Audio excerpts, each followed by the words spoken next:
আসসালামু আলাইকুম ভিউয়ার্স, শুভ সকাল সবাইকে।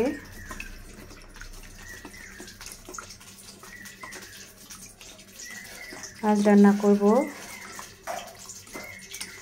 শোল মাছ।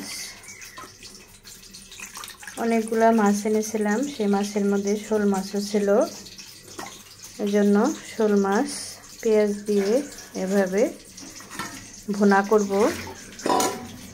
এই যে সব রকম মশলার মধ্যে হলুদের গুঁড়া, ধনিয়ার গুঁড়া, মরিচের গুঁড়া, জিরা বাটা, পেঁয়াজ বাটা, কাঁচামরিচ টুকরো করে দেওয়া, পেঁয়াজ টুকরো করে দেওয়া, এভাবে হাতে মাখিয়ে নিয়ে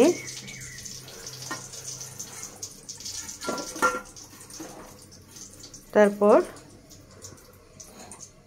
তেলের মধ্যে দিয়ে দিব। এই যে গরম তেলের মধ্যে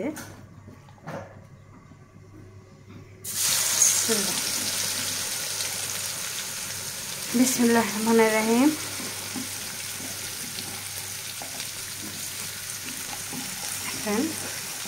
হাতে মাখিয়ে এভাবে ভুনা করে নিলে খেতে কিন্তু খুব স্বাদ হয়। আপনারাও খেয়ে দেখতে পারেন।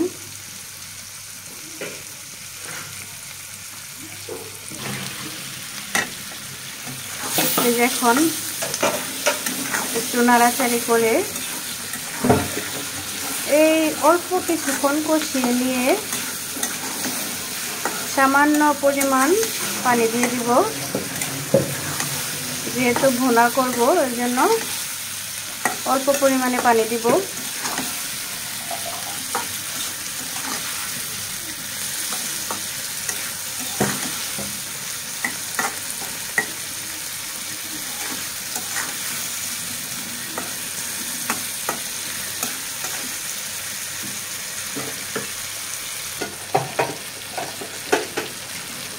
এই যে কষানো হয়ে গেছে, এখন হালকা একটু পানি দিয়ে দিলাম।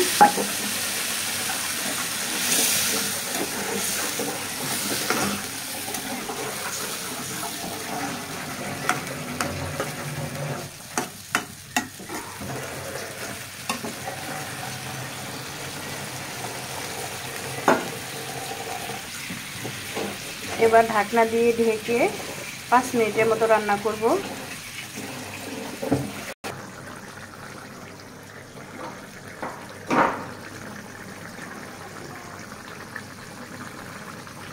এই তো প্রায় হয়ে গেল শোল মাছ ভুনা। শীতের সময় এই শোল মাছ ভুনা খেতে খুবই স্বাদ লাগে।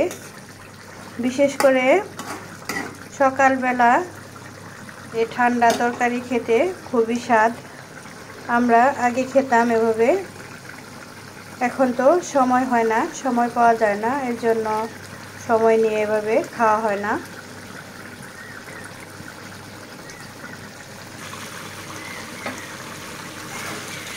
এই যে ঝোলটা ঘন হয়ে গেছে, অল্প সময়ের মধ্যেই নামিয়ে নিব। দেখেন কালারটাও কিন্তু সুন্দর আসছে।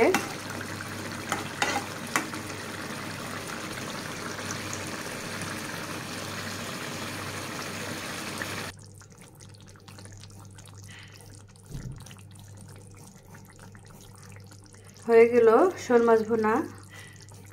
সো ভিউয়ার্স, কেমন হয়েছে কমেন্টে জানাবেন।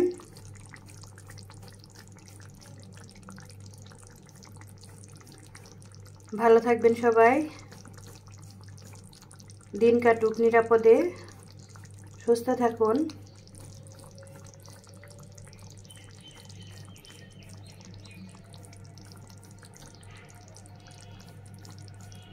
Thanks for watching. আল্লাহ হাফেজ।